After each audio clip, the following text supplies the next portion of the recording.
말씀인 신명기 19장 3절입니다. 내 하나님 여호와께서 내게 기업으로 주시는 땅 전체를 세 구역으로 나누어 길을 닫고 모든 살인자를 그 성읍으로 도피하게 하라. 이스라엘이 가나안 땅에 들어가게 되면 각 지파들은 그 땅을 분배받아 살게 될 것입니다. 이제 그들이 그 땅에서 정착하여 자신들의 삶의 터전을 이루며 살아가다 보면 여러 가지 문제가 발생하게 될 것입니다.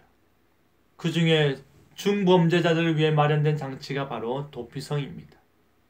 유일한 길이란 제목으로 말씀이 주는 교훈을 함께 나누겠습니다.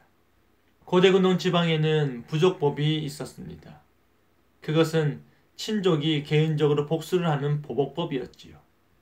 그뿐 아니라 시민법도 있었는데요. 공의에 근거하여 표준법에 따라 덜 개인적으로 실행하는 법이었습니다. 하지만 이 두 법 사이에는 항상 긴장이 존재하였습니다. 그러다 보니 유목민들 사이에 피해 복수극이 끊임없이 벌여졌고 살인의 공포에 늘 휩싸여 살아야 했습니다. 정착 과정에 있는 이스라엘은 이 긴장 상태를 해소해 줄 수 있는 중간 조치가 필요했습니다. 전혀 고의성이 없음에도 불구하고 살인을 저지름으로 인해 재판을 받기도 전에 보복법에 의해 살해당할 위험 요소를 제거할 필요가 있었던 것이지요. 고의성이 없이 살해를 범한 자가 도피성에 피하면 그는 대제사장이 죽을 때까지 그곳에서 거주할 수 있었고 그 이후에 도피성에서 자유롭게 나올 수 있었습니다. 대제사장의 죽음이 일종의 대속의 효과를 가지고 있음을 나타내지만 반대로 그는 대제사장이 죽기 전까지 부지 중에 고의성이 없었다 하더라도 속지 않은 마음으로 도피성에서 사는 것입니다.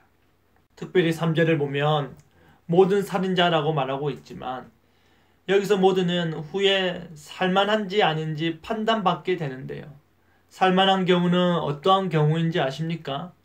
원한이 없이 부지 중에 죽인 일로 가령 벌목하다가 도끼가 자루에서 빠져 이웃을 맞춰 죽게 한 일과 같은 일입니다. 전혀 의도치 않았지만 자신의 행위로 말미암아 누군가가 죽었을 때 그 사람이 도피성에 피하게 되면 그곳에서 살 수 있다라는 것입니다. 도피성은 고의성이 없는 자들이 억울하게 피해 보복을 당하는 것을 방지하는 제도입니다. 만에 하나 고의성이 있는 자들이 도피성에 도망쳤을 때에는 그 성읍 장로들이 그를 잡아다가 보복자의 손에 넘겨주었습니다. 그리하여 정의와 공의가 온전히 서도록 하였습니다. 3절을 다시 보면 길을 닫고 라고 되어 있습니다. 너비가 4m가 되는 넓은 도로를 만들고 도피성이란 편말을 붙여 그 이정표를 따라 달려갈 수 있도록 하였을 뿐만 아니라 이스라엘의 왕들은 도피성으로 향하는 길과 그 길을 안내하는 편말을 늘 보수하도록 하였습니다. 이는 어떤 누구든지 자신의 의도와 상관없이 살인을 저질렀을 경우 도피성으로 난 그 길로 곧장 달려가 피할 수 있도록 한 것입니다. 어느 누구든지 어떠한 상황이든지 간에 도피성으로 나아갈 수 있는 길을 열어놓으신 것입니다. 사랑하는 성도 여러분, 우리는 부지 중에 죄를 많이 짓습니다. 우리의 입술에서 나오는 그 한마디가, 우리의 작은 행동에서 나오는 그 한 몸짓이 사람들을 상처받게 하고 사람들을 죽이기도 합니다. 설령 우리는 그러한 의도가 없었다 하더라도 곰곰이 생각해 볼 때에 나로 인해 아파하는 사람이 많음을 우리는 느낄 때가 많습니다. 우리는 하나님의 율법과 계명 앞에 설 때에 그 율법이 휘두르는 무서운 칼날에 도망가기 바쁠 것입니다. 우리는 율법을 재해석하는 예수님의 원리 앞에 설 때에 도저히 그 말씀의 깊이를 감당할 수가 없어서 연자 맷돌보다 더 무거운 바위가 우리를 메어 깊은 사망의 골짜기로 떨어지게 할 것입니다. 그럼에도 불구하고 우리 하나님께서는 가진 것이라고는 죄밖에 없는 우리들을 향해 도피성을 마련해 놓으셨습니다. 넓은 길을 닦아 놓으셨고 그 길을 향한 안내 편말도 붙여 놓으셨습니다. 바로 우리 주 예수 그리스도이십니다.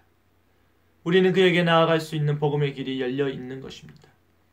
그 복음의 길이 아무리 좁은 길이고 십자가의 길이라 할지라도 그 길이 우리에게 열려 있고 우리에게 소개되어 있음에 감사할 수밖에 없는 것입니다. 더 이상 어디에도 숨을 수 없는 죄인인 우리는 구원의 길이요 생명의 길이요 하나님 나라를 향한 유일한 길인 예수 그리스도에게 나아가기만 하면 그곳에서 구속의 은혜를 누리는 것입니다. 오늘 하루도 그 길을 힘차게 걸어가는 저와 여러분 되기를 간절히 바랍니다. 아멘.